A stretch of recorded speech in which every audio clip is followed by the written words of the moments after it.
আমি very lucky যে আমার হাতে একটা অ্যাওয়ার্ডও উঠেছে। আমি খুবই লাস্ট মোমেন্টে আমার সব কিছু চুজ করি। নতুন বছরে আমার কিছু প্ল্যান থাকে, কাজের ক্ষেত্রে বলি, পার্সোনাল লাইফে বলি। নেক্সট ইয়ার আমার একটা গান আসছে। আমার কোনো নির্দিষ্ট কারোর সাথে কখনো জুটি হয়নি।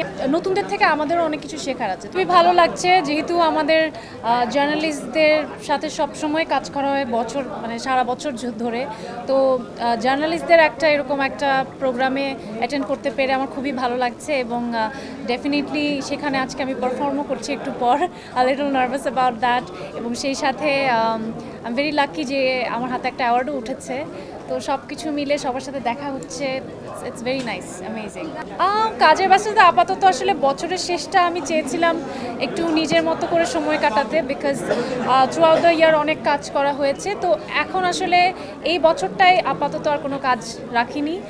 ফ্যামিলির সাথে টাইম কাটাবো, আমার কাজিনরা এসেছে লন্ডন থেকে, সো ওদের সাথে একটু টাইম স্পেন্ড করবো। নেক্সট ইয়ার থেকে আবার ইনশাল্লাহ কাজ শুরু হবে। আমি জানি না কেউ বিশ্বাস করবে কিনা, আমি খুবই লাস্ট মোমেন্টে আমার সব কিছু চুজ করি। সো আমি যেহেতু আমিষের ব্র্যান্ড অ্যাম্বাসেডার, সো ওদের কাছ থেকেই আমি সবসময় গয়না পরি। আর আমার কিছু পরিচিত ডিজাইনার্স আছে যাদের ড্রেস আমার খুব ভালো লাগে। সো আমি খুবই 11th আওয়ারে ওদেরকে নক দিই, যেমন এটাও ফেস্টিভাইবের, আমি ওদেরকে 11th আওয়ারে নক দিয়ে বলেছি আপু আমারকে ফিট করে এরকম কোনো কিছু হবে কি না লাস্ট মোমেন্টে। And then she is like হ্যাঁ মেবি আপনি স্টোরেজে দেখতে পারেন, কিছু পেতে পারেন। সো আই ওয়েন্ট দেন, এটা আমাকে পারফেক্টলি দেখলাম ফিট করলো, দেন আই চোজ দিস। এই তো এভাবেই আর কি, খুব একটা চিন্তা করে কখনো প্ল্যান করে কোনো আউটফিট পরা হয় না। না আসলে আমার এই বছর এত দেশের বাইরে যাওয়া হয়েছে, কাজের জন্য বলি বা এমনিই বলি। তো আসলে আমি চেয়েছিলাম একটু ওয়াইন্ড ডাউন করতে নিজের মতো করে। আর নানুবাড়ি যাওয়ার প্ল্যান আছে কুমিল্লাতে। তো দেখা যাক, আমার যেহেতু বললাম আমার কাজিনরা আছে, তো ওদের সাথে হয়তো নানুবাড়ি যাওয়া হবে, ওখানেই থাকা হবে। আমি না ওইভাবে আলাদা করে ওই যে নিউ ইয়ার পালন করা বা ওরকম কিছু করি না, বাট আমার কিছু রেজলিউশন থাকে। নতুন বছরে আমার কিছু প্ল্যান থাকে, কাজের ক্ষেত্রে বলি, পার্সোনাল লাইফে বলি। তো একটা বছর শেষ হলে আসলে আমি নিজেকে একটু ইভ্যালুয়েট করি যে আমি কতটুকু কি বছরের শুরুতে যে গোলসগুলো ছিল সেগুলো কতটুকু আমি আশা পূরণ করতে পেরেছি, বা নেক্সট ইয়ার আমার আর কী পরিবর্তন করা উচিত, বা কি লক্ষ্যকে সামনে রেখে এগিয়ে যাওয়া উচিত। এটা অনেকবার, এটা লাস্ট সিজেপিতেও আমি গিয়েছিলাম আমার মনে আছে।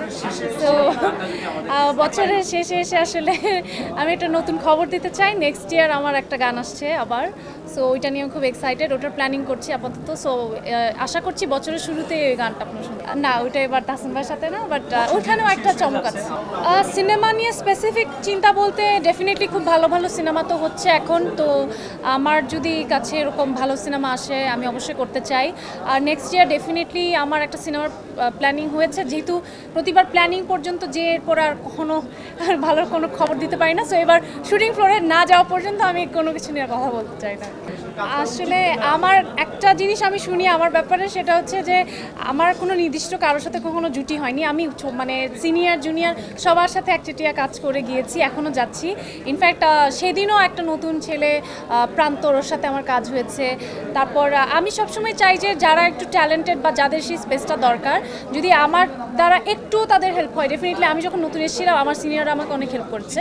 তো সেরকম নতুন কোনো অভিনেতা বা অভিনেত্রী থাকলে তাদের সাথে আমি ডেফিনেটলি খুবই স্বাচ্ছন্দ্য বোধ করি, বিকজ আমার মনে হয় যে নতুনদের থেকে আমাদেরও অনেক কিছু শেখার আছে। তো সব কিছু মিলে আমাদের যত নতুন ইন্ডাস্ট্রিতে আর্টিস্ট ক্রিয়েট হবে তত আমাদের সবার জন্যই মঙ্গলজনক।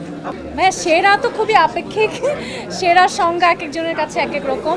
আমি সবসময় চেষ্টা করি আমার নিজের সেরাটা দেওয়ার, যাতে এই বছর যা করেছি নেক্সট ইয়ার নিজেকে ছাপিয়ে যেতে পারি। তো সেটা আমার সবসময় প্রচেষ্টা থাকে। নতুন বছর নিয়ে আমি খুব এক্সাইটেড, যেটা আমি বললাম যে একটা গান অলমোস্ট আসছে, ভ্যালেন্টাইনে আমার একটা খুব ভালো প্রজেক্ট আসছে। তো আপাতত এগুলো নিয়ে পরিকল্পনা, একটা ছবি নিয়ে পরিকল্পনা, তো চেষ্টা করছি ভালো কিছু করার।